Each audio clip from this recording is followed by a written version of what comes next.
Hey guys, check it out. We got another XR here on the channel. Go figure. I've had probably 3 or 4 XRs. Last couple of bikes I've done have been all XR related stuff. So we're going to keep it rolling with this one. This is a 1985 XR100 that popped up locally to me for a really good price. Of course, I'm attracted to the bikes that are priced right and need a little work, so I can share them with you guys. This one's a worthy candidate, and plus added bonus, it's an XR. So couldn't pass it up. Plus, this one was voted for the most that you guys want to see me work on next out of everyone that voted on the poll I had up. So thanks for checking that out if you did. There was the close running second place was the 86 DR200. I think right behind that was the 96 RM125. So don't worry, I'm going to get to those eventually. I might do another poll once this one's done to see if we can get another round of voters to see what bike to do next. But kind of see which one sticks out at me next and which one I kind of feel like working on at the time. So we'll decide once we're done with this one here. But yeah, like I said, I picked this up recently and I just kind of been waiting to start on it. It's a little shabby. You can see it's missing rear fender. Got plastics that are all messed up here. Looks like they tried melting this back together. Did an okay job. It's not very pretty, but it's holding together pretty well. We are running a new tire on here actually, but it's flat. We are missing a clutch cable, nothing major. We do have a carburetor intact. It's got compression, pretty decent compression too.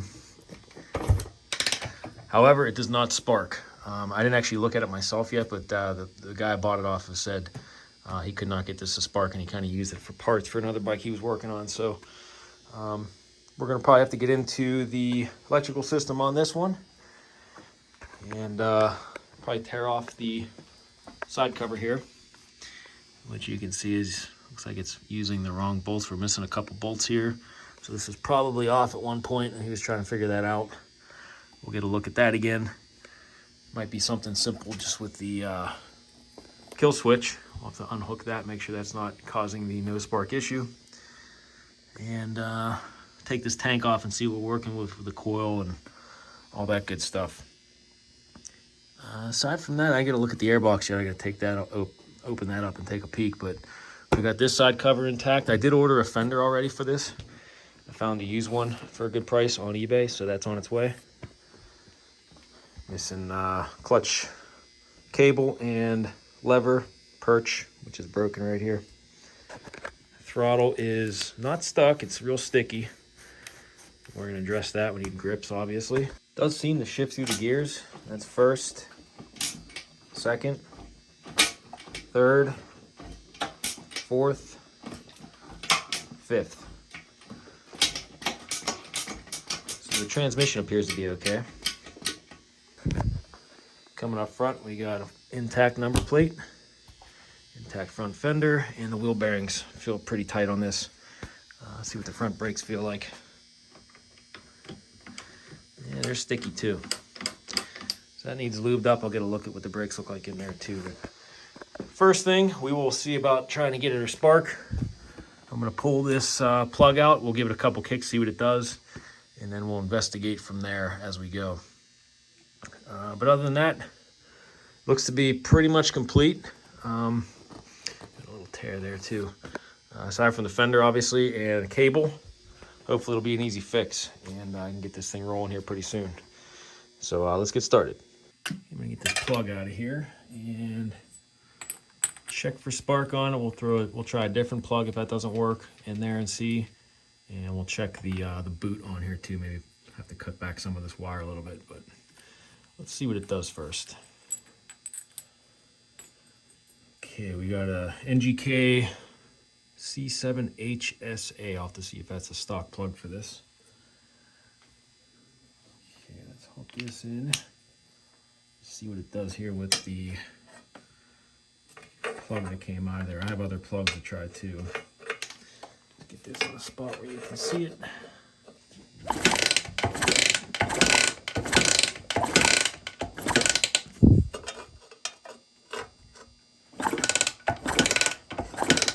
Nope, I'm not seeing anything. Try a different plug on there and see what happens. Okay, I actually had another Another C7 HSA in my toolbox. It's a used one, but I know this one worked before. Let's see what this one does, if anything.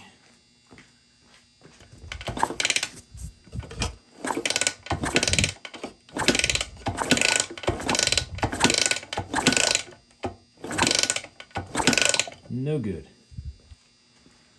All right, I'm gonna unplug the kill switch and just to make sure that's not interfering with it.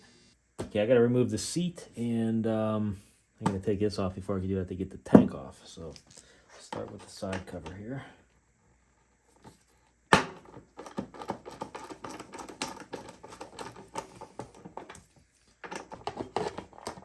let's leave that sit down there for now. Looks like we got a 10 or a 12 right there, and there's one on the other side. Oh, we're missing the other side, so we can just get away with removing this one.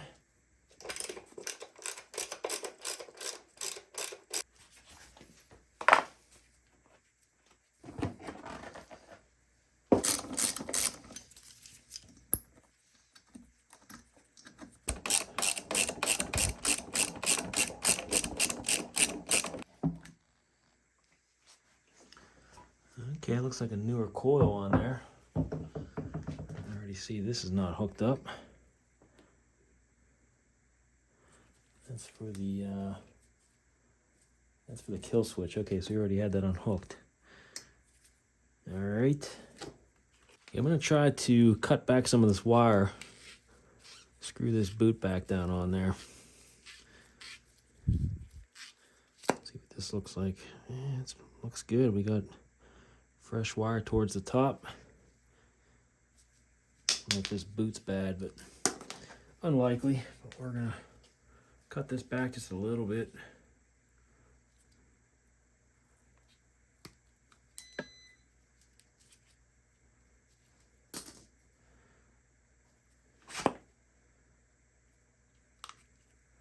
Screw this boot back down on here and see what happens.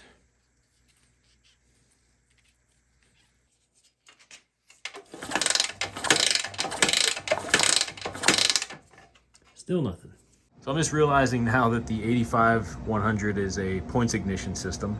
So we're gonna take the side cover off here next and see if we can get a look at the points. They're probably just dirty. It'd be nice if it's just that or just not gapped correctly.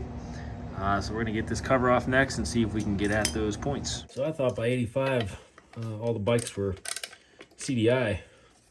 Didn't use points, but I'm wrong here.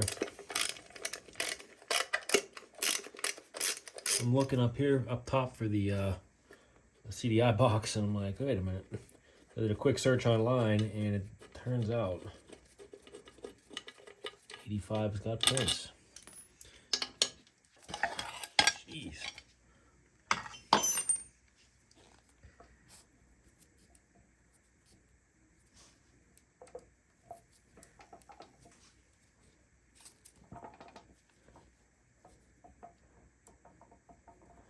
Yep, I see the points in there. Here's a good shot of the points gap. It's pretty big. I can see it moving, and I don't think that it actually closes completely. Let's see if I can get this to focus. It's right about there is where it looks like it could be touching, but I don't know that it is. So I'm gonna see if I can slip a little file in there and just kind of clean those up a little bit. And if that doesn't do it, I will just take the flywheel off. But I'm just gonna try to clean those up first.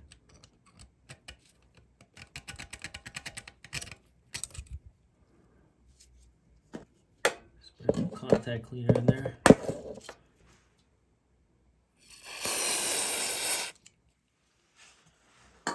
Alright, so this is kind of tough to show on video without getting in the way, but this screw right here, I'm gonna loosen this up. I'm going to try to close that gap up just a little bit. It'll let me loosen this up. Okay, there we go.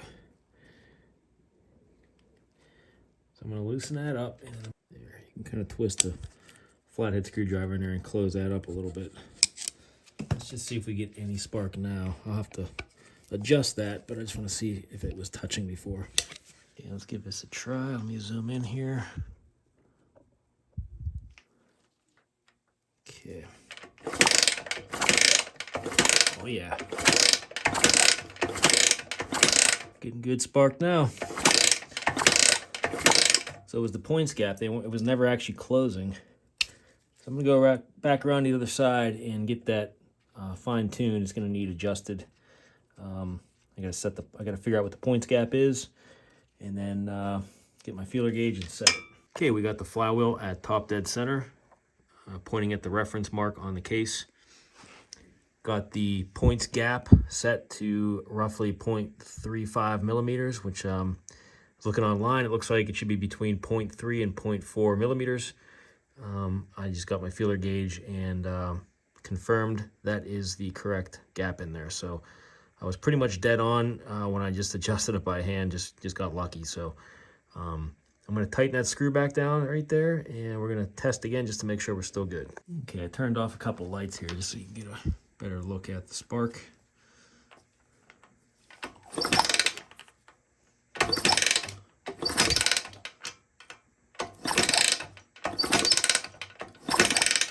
Okay. Get a little close up here for you.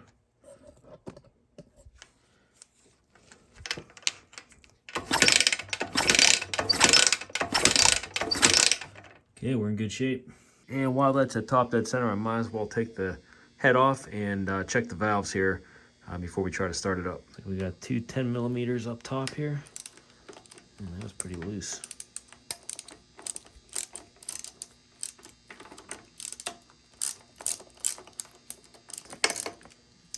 It's loose too.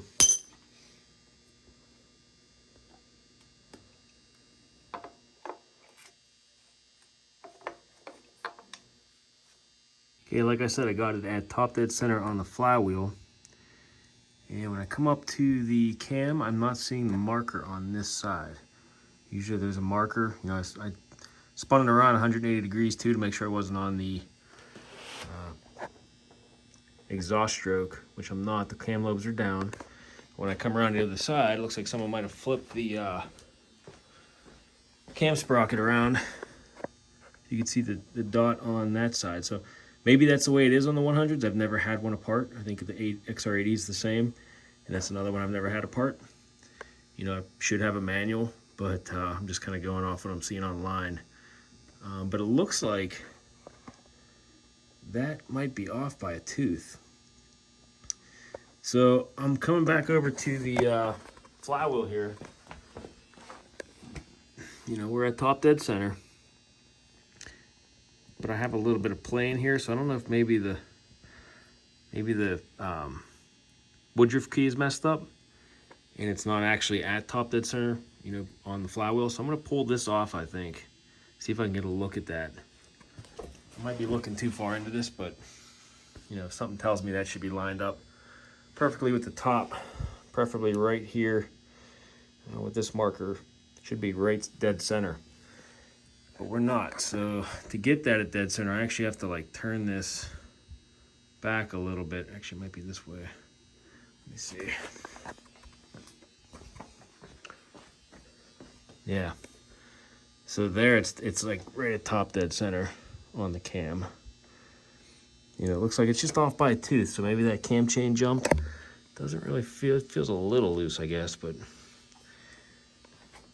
I don't know. I think I'm gonna pull the flywheel off while I got this apart just to see. It looks like somebody might have been in here at some point too. So let's see what we can find. There we go. Pretty sure this is reverse threads. Yep, it feels like it. See if I can hold this in place and get a little turn on that.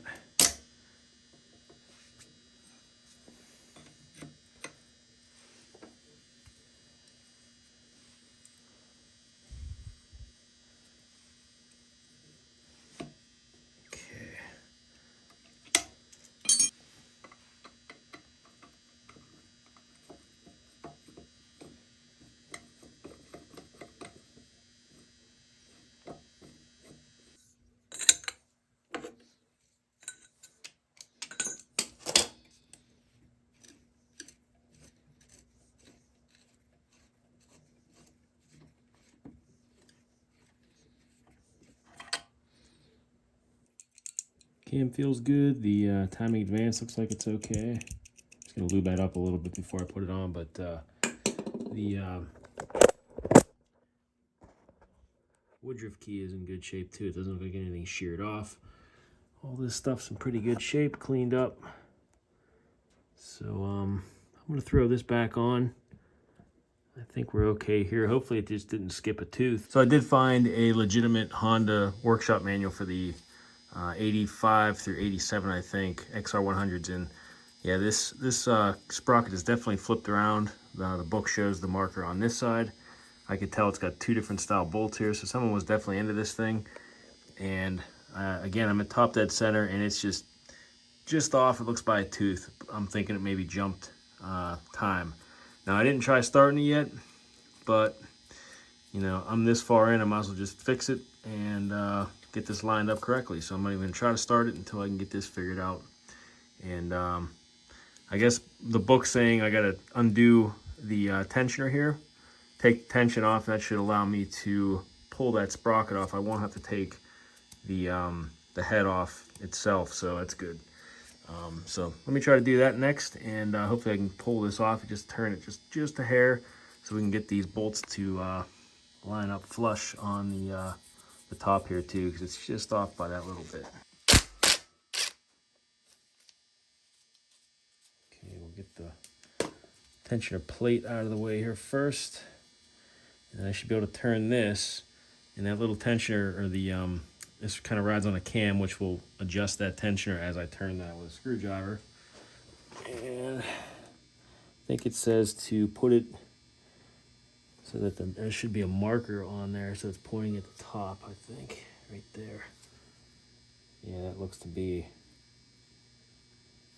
the spot I want to be in, because that takes all the tension off of there.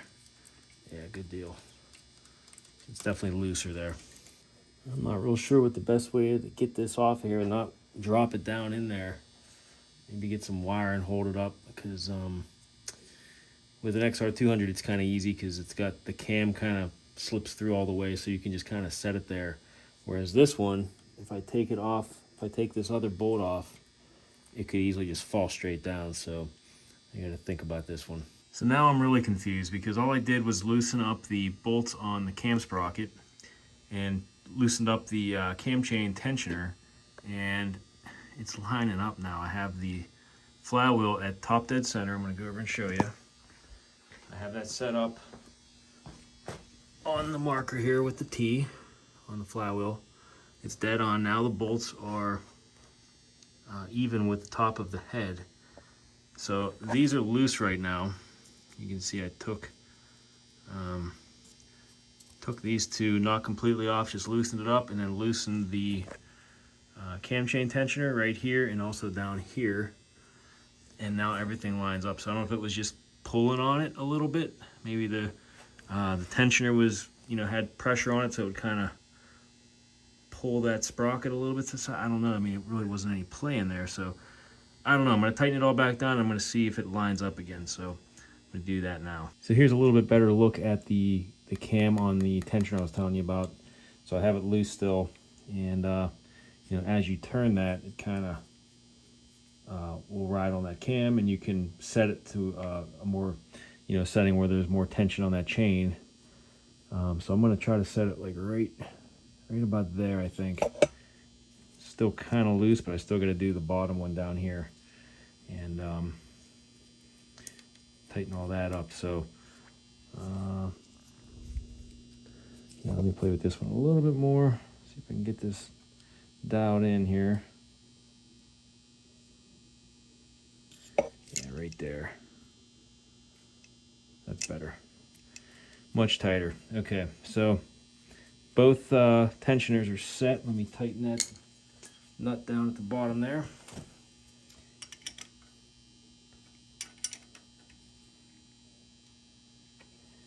And we'll set the plate back on here so this can't turn at all. We'll tighten that down.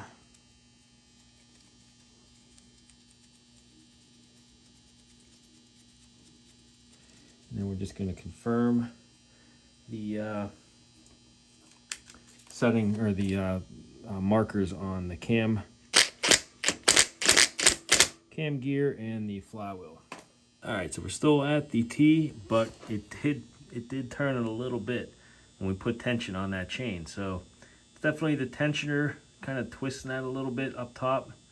I don't know if there's something worn out. The chain doesn't feel real loose.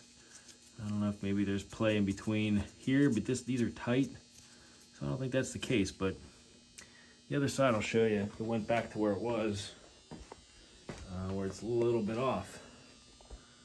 So I'm just going to adjust the valves, and we're going to try starting and see what happens, because, you know, if I take that off, and I think it looks like a tooth, but, you know, if I take it off and turn it and it goes too far the other way, it's kind of a waste of time. So we're gonna throw the cap back on after I adjust the valves. Still got to put a feeler gauge in between here, but we're gonna see what happens. If it runs like crap and I'll know the timing's off, then I'll know what's going on at least. Okay, the manual showing both the intake and exhaust should be 0.05 millimeters or 0.002 inches. So we're still at top dead center. I can feel we got a little bit of play in those. Check the intake here first.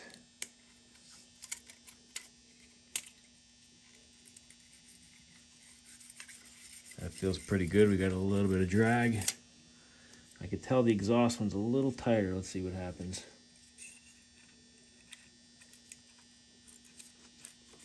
Okay, no, that's good. I can fit that in there too.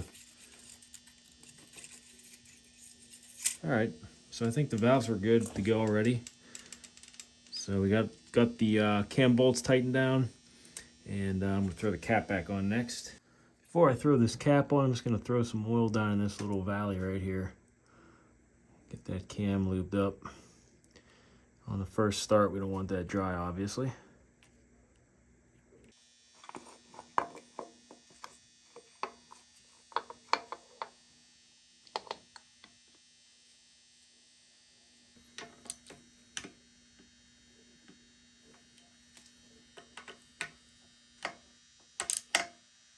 Don't want to forget the flywheel nut.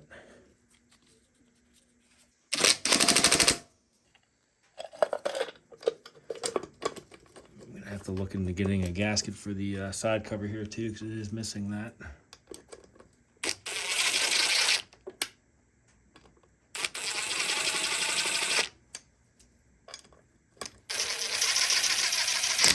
Okay, I'm going to get this carb off here next. I can see it looks like someone tried to patch up this intake boot here with some JB Weld or something. So I'm going to get a look at that, maybe try to clean that up a little bit. I see it's ripped up here a little bit too. But let's get the carb out of the way first. Open that up and see what we're working with here. I was actually able to loosen up the air box, and it gave me enough room to pull this back here.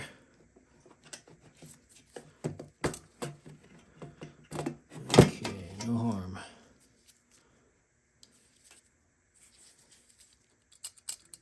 Don't hear any gas in there. All right, let's open this up on the bench.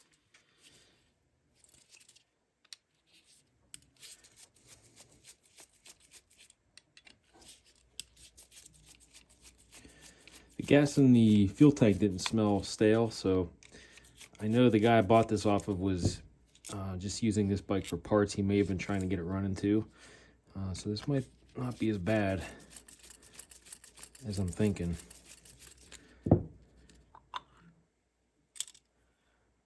Yeah, it's definitely, it was cruddy. It's all dried up, but somebody was in there scraping. Ooh. That's kind of messed up there. Looks like that might have broken off and they just used some kind of adhesive on there. Maybe JB Weld or something. I don't know. It's all gouged out to the main jet. See if I can get these out without breaking anything. Start with the pilot jet. Okay, that was easy. You can see that's open. See if we can see through the holes here. Yep. That might be blocked that way.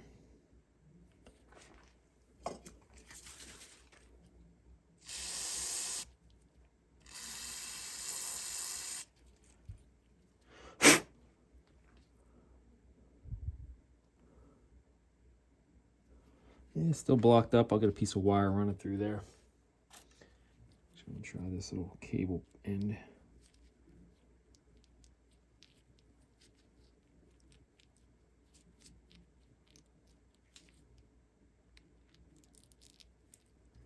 It's still blocked up pretty good. We'll get some more wire, clean that up here in a minute. See if I can get the main off.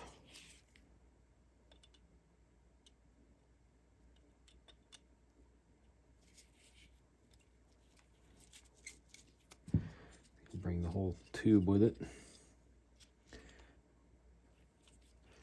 Make sure these are all open.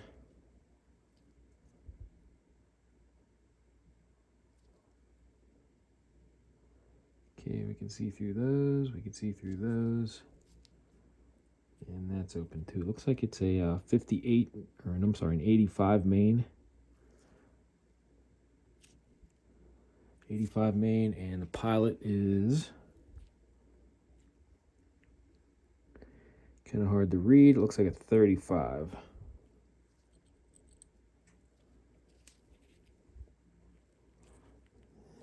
Tip looks okay. A little bit of wear in there, but I think it's okay.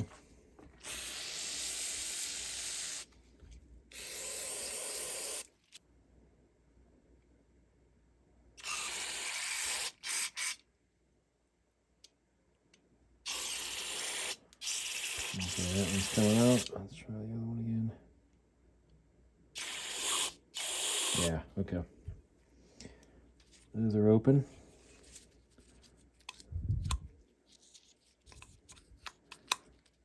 Choke's working. That ring seems okay. It's not as dirty as I thought it would be. Check where this is. So we are, I'm going to screw in here and see how many turns in it takes. So we got 1, 2, whoop, and 2 1/4.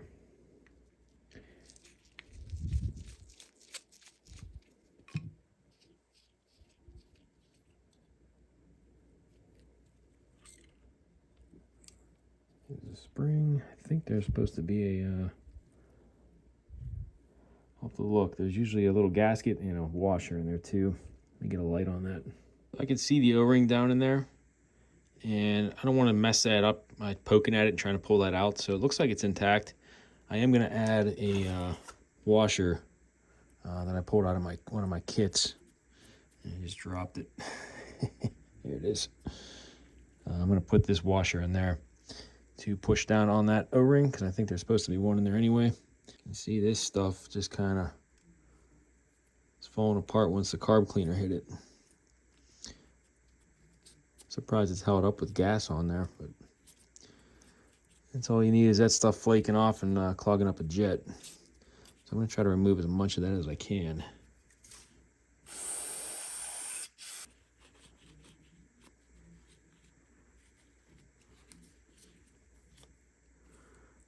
It's pretty nasty there.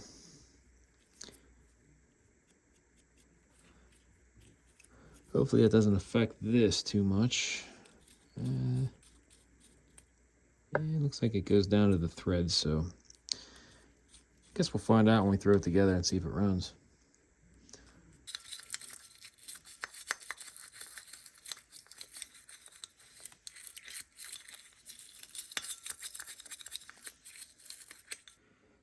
Okay, it's a little better.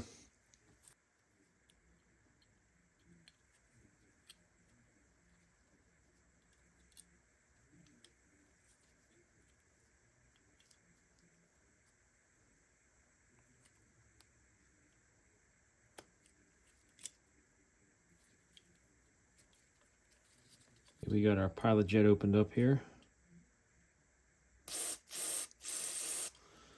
see light through it. Camera, there you go. So I think we're good to go with the carb. We're gonna find out.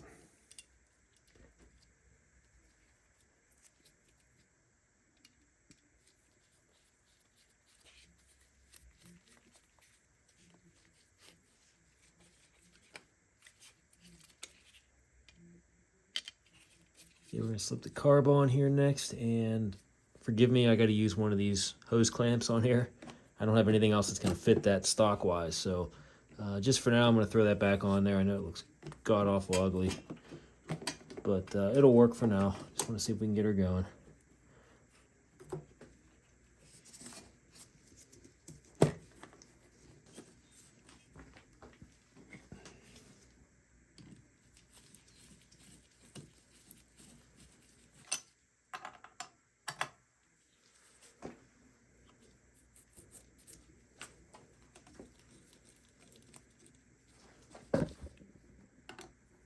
So I cleaned up the boot a little bit here, and I see just a little bit of a tear at the top. I don't think it's actually gone all the way through. Looks like the big tear was right here where they put this JB weld on. I am going to get some silicone just to cover that up for now. See if I can find one of these online to replace. This is just temporary, just so I can start it up and not have to worry about any air leaks. And then once we get it running, I can hunt one of these down. Okay, we're going to open up the air box next. Just want to make sure there's no mouse nest or anything in there before we start kicking it over and sucking junk into the intake. So it's got a good strap on it still. And we got a canister, but I don't think there's any. We have a homemade filter on here apparently. This looks like microfiber that somebody zip tied to the canister here. That's nice. Probably did an okay job, actually. But we're gonna clean that up. I don't have an air filter right now to replace it with. Actually, I do have some material, like I can make a filter for it, so maybe I'll do that. So let's get this cut off, and I'll put a proper air filter on there.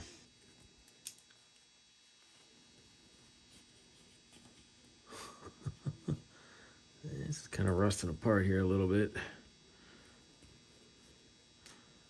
They at least greased up the mating point on there where it meets the air box, but yeah, that probably not the best use of a microfiber.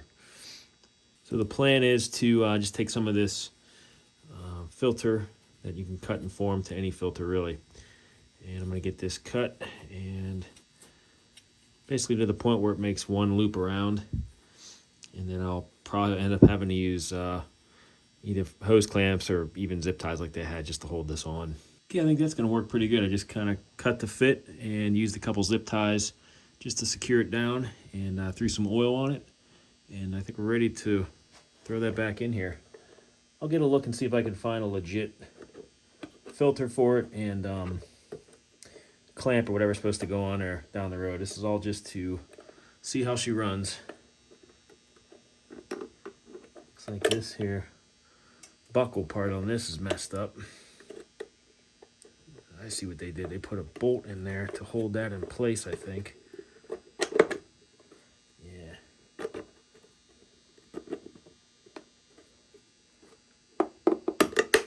Like that.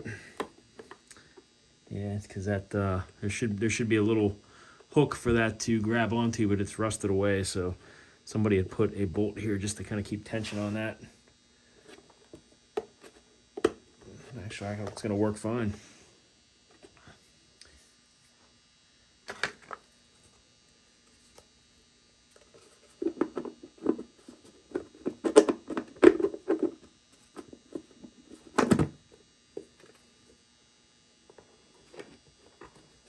Might as well check and see if this rear tire will hold air.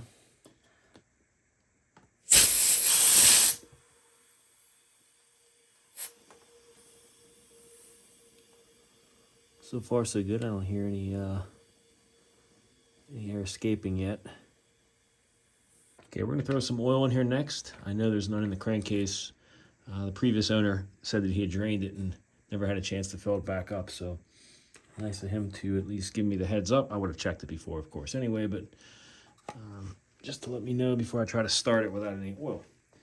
So I'm gonna put just under a quart in there, 10W40 GN4, typical Honda stuff.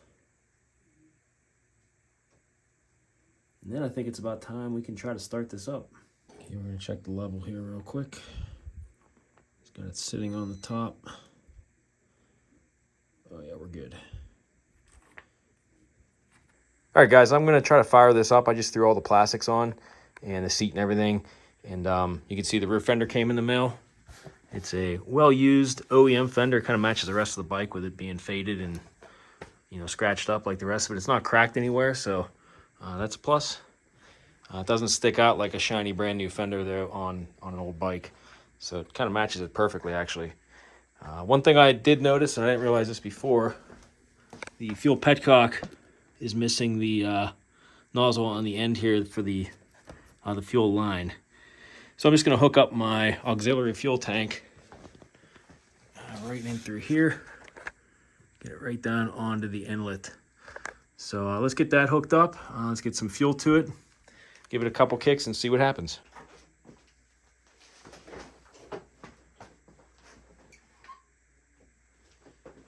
Okay.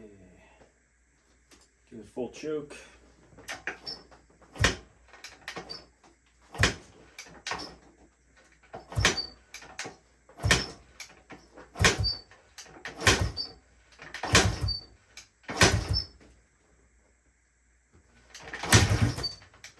There we go.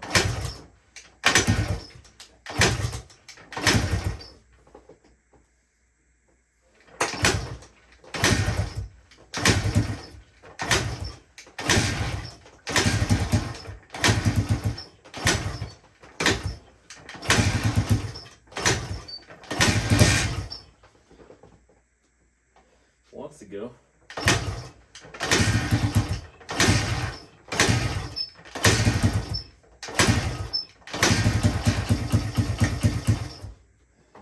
Almost. Turn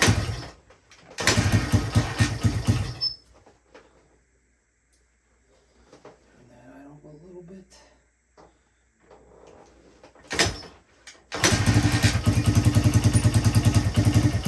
Look at that. Oh, almost wants to idle on its own. Now just a little bit more.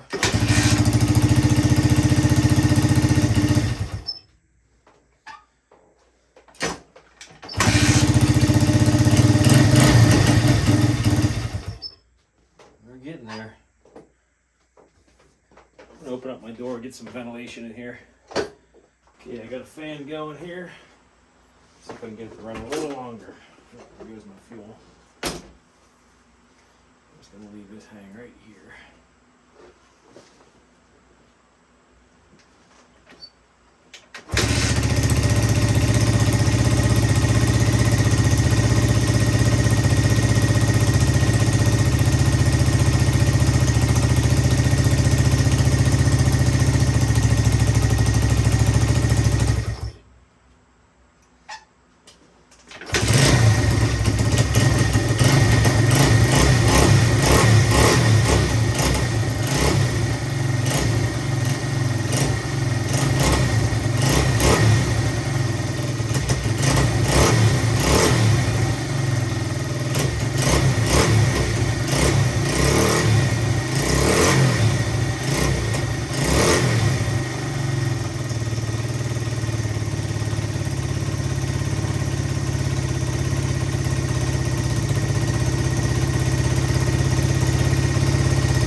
Look at that, she idles nice too.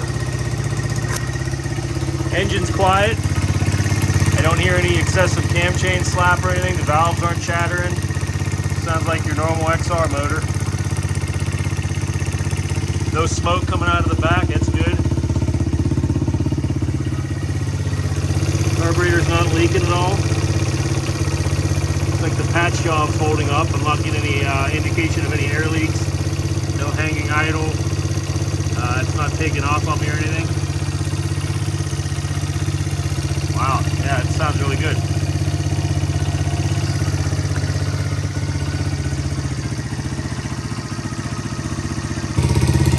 All right, she's been idling here for about 10 minutes.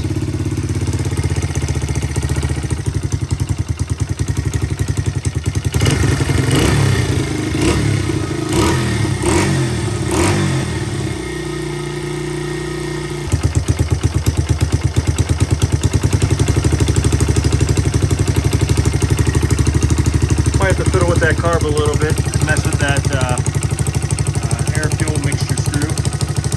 Right now it's about 2.5 turns out. I'll have to see what the stock setting is on that. Go from there.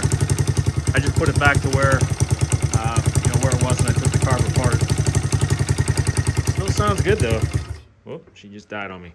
Yeah, I'm gonna mess with that that screw a little bit. We'll see if we can get it to run a little more consistent. But that was a good 10-minute idling, just running there.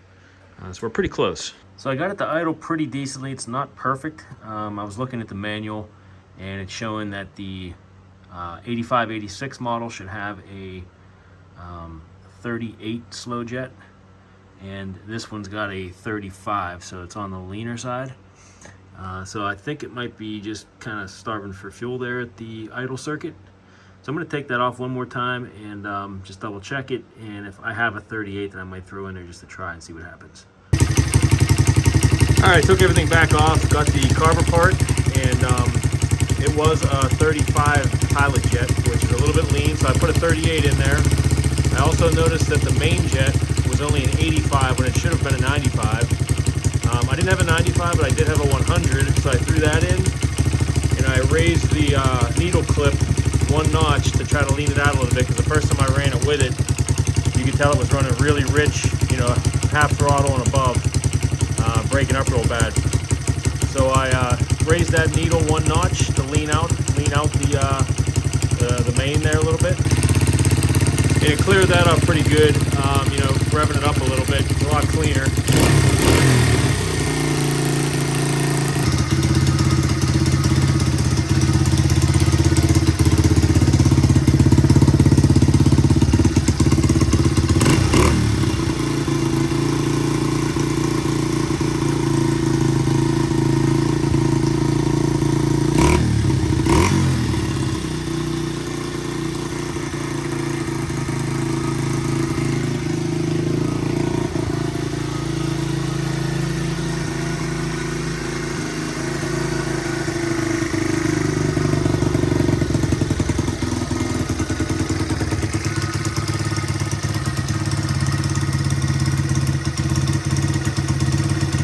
All right, that seems to have done the trick. I got it to idle pretty consistent now with the 38 pilot in there, taking the 35 out.